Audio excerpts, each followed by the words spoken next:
sejahtera untuk kita sekalian. Yang terhormat Bapak Deputi Pelayanan Penanaman Modal BKPM Republik Indonesia, yang terhormat Pak Rektor Universitas Khairul beserta jajarannya, yang saya hormati pimpinan DPRD Provinsi Maluku Utara yang mewakili, yang saya hormati Forum Komunikasi Pimpinan Daerah Provinsi Maluku Utara, yang saya hormati Bupati Halmahera Tengah, yang saya hormati pejabat Wali Kota Ternate, yang saya hormati Bupati terpilih Kepulauan Sula, yang saya hormati Kepala Perwakilan Bank Indonesia Maluku Utara, yang saya hormati pimpinan OPD Lingkup Provinsi Maluku Utara, yang saya hormati pimpinan perusahaan pertambangan di Maluku Utara, LSM, para narasumber simposium serta undangan dan hadirin peserta simposium regional yang saya banggakan. Syukur alhamdulillah saya mengajak kita sekalian untuk memanjatkan puji dan syukur kehadirat Allah Subhanahu wa taala, Tuhan yang Maha Esa, karena atas rahmat dan ketujunan kita dapat bertemu kembali dalam rangkaian peringatan Dies Natalis Universitas Khairul yang ke-57 yang diisi dengan berbagai kegiatan positif sebagai bentuk penguatan komitmen dan pengawal semangat awal berdirinya UNHAIR. Simposium Regional Pertambangan yang dilaksanakan hari ini tentu saja merupakan salah satu bentuk kegiatan yang dipilih dalam rangka penguatan komitmen dan semangat awal berdirinya kampus UNHAIR, yakni pengembangan dan memajukan sumber daya manusia dalam bidang-bidang strategis yang kita miliki, termasuk sumber daya tambang. Hadirin peserta simposium yang saya hormati, pertambangan merupakan sumber daya penting di wilayah kita. Bagi para dosen mahasiswa atau siapa saja yang memiliki pengetahuan bidang ini, tentu saja akrab dengan sebutan Provinsi Maluku Utara sebagai laboratorium alam geologi, dikarenakan kedudukan wilayah berada pada tumbukan 3 lempeng tektonik. Karena kedudukan tersebut itulah kita dianugerahi beberapa sumber daya mineral atau bahan galian tambang yang ditemukan tersebar hampir di seluruh daerah Maluku Utara. Bahan galian tambang tersebut memiliki nilai jual yang tinggi, yang apabila dimanfaatkan secara optimal akan memberikan kontribusi yang signifikan terhadap peningkatan pengembangan infrastruktur, peningkatan pendapatan asli daerah, serta mampu merangsang percepatan pembangunan daerah.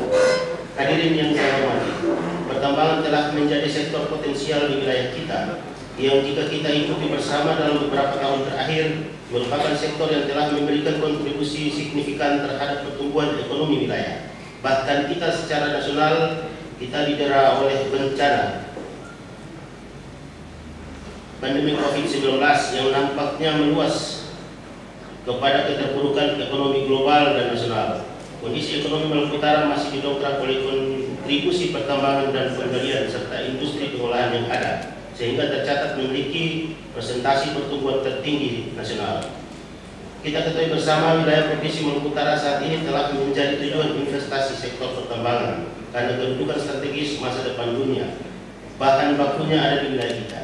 Kawasan industri Weda bahkan menjadi major proyek atau salah satu proyek strategis pemerintah pusat yang banyak menarik tenaga kerja, baik TKA maupun tenaga kerja Indonesia.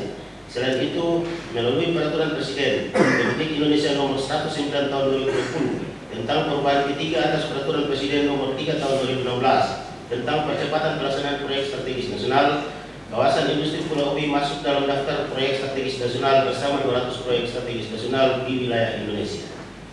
Tentu saja kita yang berada dalam rumah sendiri membutuhkan SDM yang berkualitas yang memiliki daya saing untuk mampu terjun secara langsung berkiprah dalam bidang ini dan juga dapat memberikan masukan-masukan yang baik bagi pengelolaannya untuk kemajuan dan kesejahteraan bersama. Saya menyatakan rasa bangga atas semangat dan komitmen Universitas Khairul yang telah melahirkan putra-putri kita yang akan turut mengambil bagian dalam pengelolaan sumber daya strategis yang kita miliki ini.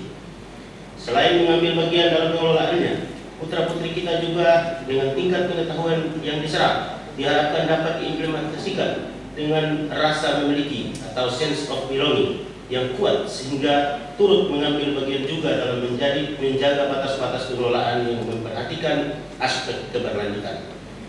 Oleh karena itu, pemerintah Provinsi Maluku Utara sangat mendukung kegiatan ini. Atas nama pemerintah, saya mengapresiasi simposium regional pertambangan hari ini. Saya percaya melalui kegiatan ini, berbagai pandangan-pandangan dan konsep yang lahir dari pemikiran-pemikiran cerdas akan digali, disampaikan dan diharapkan bermanfaat dalam pengembangan pengetahuan di bidang pertambangan.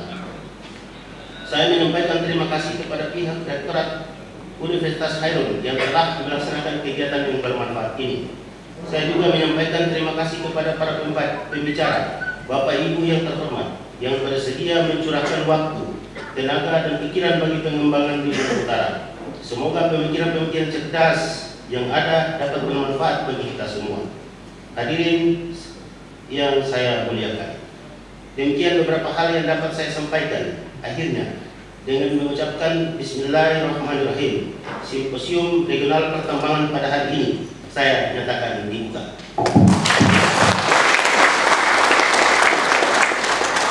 Sekian dan terima kasih. Wabillahi taufiq wal hidayah. Assalamualaikum warahmatullahi wabarakatuh. Gubernur Maluku Utara K. Haji Abdul Ghani Kasubah LC. Mohon izin menambahkan karena mungkin setelah ini kami akan melanjutkan acara yang lain. Mudah-mudahan ini bisa dapat terlaksana. Kami hanya ingin menambahkan hari ini berterima kasih atas kehadiran Bapak Deputi, kemudian juga beberapa hal yang telah disampaikan oleh Pak Rektor tadi menjadi masukan bagi kami, tentu saja pemerintah daerah Provinsi Maluku Utara. Karena dengan kondisi yang kita alami saat ini, mungkin saja saat ini kita akan merasa ada hal yang janggal dengan kondisi kita. Ya, bagaimana kita mengetahui berdasarkan rilis Badan Pusat Statistik menyampaikan bahwa pada kuartal ketiga tahun 2020 pertumbuhan ekonomi Indonesia hampir semuanya itu mengalami pertumbuhan negatif. Hanya ada 3 yang positif. Yang nomor 3 Kalimantan Utara dengan angka 1,4%. Yang nomor 2 Sulawesi Tengah dengan angka 2,8%. Yang nomor 1 adalah Maluku Utara dengan angka 6,67%. Jadi pertumbuhan ini kalau total 2020-nya 4,92%. Itu adalah rilis statistik. Kondisi ini tentu saja bisa menyebabkan orang melihat kita dari luar sangat hebat. Karena biasanya dari 5 indikator ukuran untuk tingkat kemajuan itu yang paling orang lihat itu. Meskipun di lain itu ada kesuburan, ada Gini rasio, ada tingkat kemiskinan dan lain-lain. Nah, ini tentu saja menyebabkan mungkin pemerintah bahkan sampai dengan beberapa waktu yang lalu itu Kemenko Perekonomian berkunjung ke Maluku Utara untuk berdiskusi. Mungkin mereka agak heran dengan Maluku Utara. Kenapa seorang-orang negatif di mana-mana, kok tiba-tiba Maluku Utara positifnya tinggi sendirian di atas? Ya.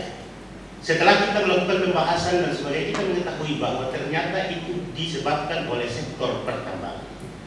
Jadi pertambangan itu tumbuh sendiri, tinggi. Dan pertambangan tinggi, kemudian seperti disampaikan oleh Pak Rektor tadi, bahkan kita secara provinsi PMA nomor 3. Tapi kalau secara perusahaan per perusahaan kita di nomor 1. Nah, itulah yang kemudian orang berpikir bahwa kita pasti senang. Orang berpikir bahwa ini masalah yang sama yang disampaikan oleh Pak Rektor tadi. Orang pasti berpikir bahwa tanaman-tanaman kita yang ditanam oleh petani kita laku. Orang berpikir bahwa nelayan-nelayan kita juga akan senang karena banyak karyawan dan akan laku tanaman-tanaman kita. Namun apa kenyataan yang terjadi? Kenyataan yang terjadi beberapa waktu yang lalu saya ditelepon oleh pedagang semacam organisasi ya, organisasi pangan ya. Karena di Ternate ini kalau sembako kita 90% dari luar. Dia menelpon, Pak, kita sekarang nilai kesulitan Pak, karena kita biasanya beli sayur di Manado, beli itu kita sudah susah dapat Pak, karena ini sudah borong. Begitu ya. Jadi prestasi atau pandangan orang dengan kenyataan yang ada itu berbeda. Jadi kita dipikir akan senang, ternyata kesulitan. Kita ribukan makanan sekarang ceritanya. Nah, oleh karena itu, ini tentu saja alhamdulillah hari ini dipadukan dengan BKPM ini pas sekali ini, karena ada pertambangan, ada masalah ini juga timbul. Nah, kalau kita lihat ya, kita bukan tidak punya barang. kita juga punya barang, tapi berserakan di mana-mana. Ya, berserakan di Halmahera Timur, ada di Mafa, ada di mungkin di Sula, di Taliabu dan sebagainya. Nah, kita tidak kumpulkan, begitu Pak. Jadi kalau ibarat kita jalan ke pasar, ada pembeli mangga yang mau beli banyak, kita ini jual, ada yang jual 5, ada yang jual 10, ada yang jual 11, ada yang jual 7, ada yang jual 8, tapi ada yang jual 1000 buah. Kemudian yang ingin membeli itu dia butuh 500 misalnya. Tentu saja dia akan menuju ke yang menjual 1000 buah. Dia tidak mungkin akan membeli yang 5 dibungkus satu-satu begitu Pak. Capek dia.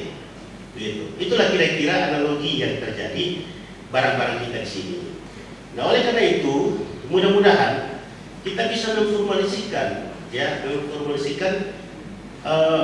produksi-produksi kita ini, termasuk perikanan dan sebagainya, seperti disampaikan tadi beliau bahwa kita harus menyusun itu, sehingga pemerintah daerah saat ini melalui tim ekonomi telah membicarakan mungkin kita harus segera membuat food logistik yang mengumpulkan tadi, yang jual 5, jual 7, jual 10 masih, sehingga kita bisa menjual ke perusahaan. Begitu. Nah, kemudian kalaupun nanti kita kumpulkan dia butuh 500, kita cuma bisa kumpulkan 200, kita harus mengembangkan pertanian kita, mengembangkan perikanan kita. Alhamdulillah sekarang sudah ada program BRIN yang akan dikembangkan di Maluku Utara. Karena bisa saja dibeli ikan di Sulawesi Utara sana juga, ikan kita juga bisa saja. Tapi karena kita tadi berserakan tadi, kita kumpulkan di Manado. Nah, itu situasi yang mudah-mudahan kolaborasi pertambahan BKPM ini bisa menjadi satu pembicaraan dalam hari ini yang mudah-mudahan bisa memberikan jalan keluar atas situasi yang kita dapatkan. Ketika pandangan orang menganggap bahwa kita akan senang, secara kenyataan kita lagi di hutan makanan.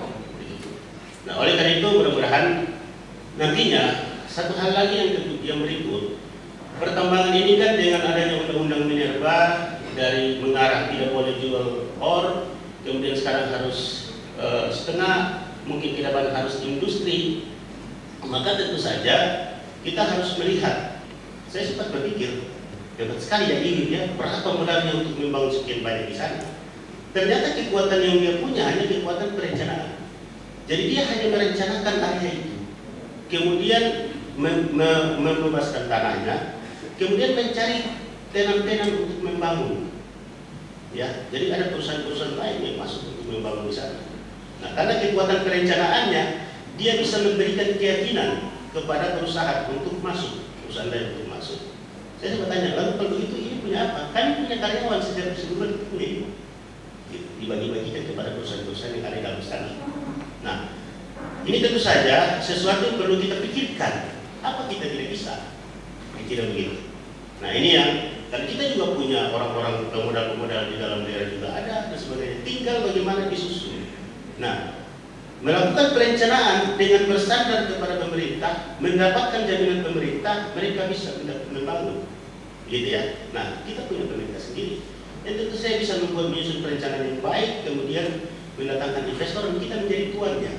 Kira-kira itu pemikiran saya saja, karena simposium ini kan tentu saja untuk berdiskusi, untuk menyampaikan hal-hal yang penting. Saya mohon maaf karena nanti setelah acara ini pembukaannya, kami ditunggu juga di acara-acara lain, sehingga saya mencuri waktu untuk menyampaikan pemikiran saya dalam pembukaan hari ini. Demikian, terima kasih. Wabillahi taufiq wal hidayah. Assalamualaikum warahmatullahi wabarakatuh.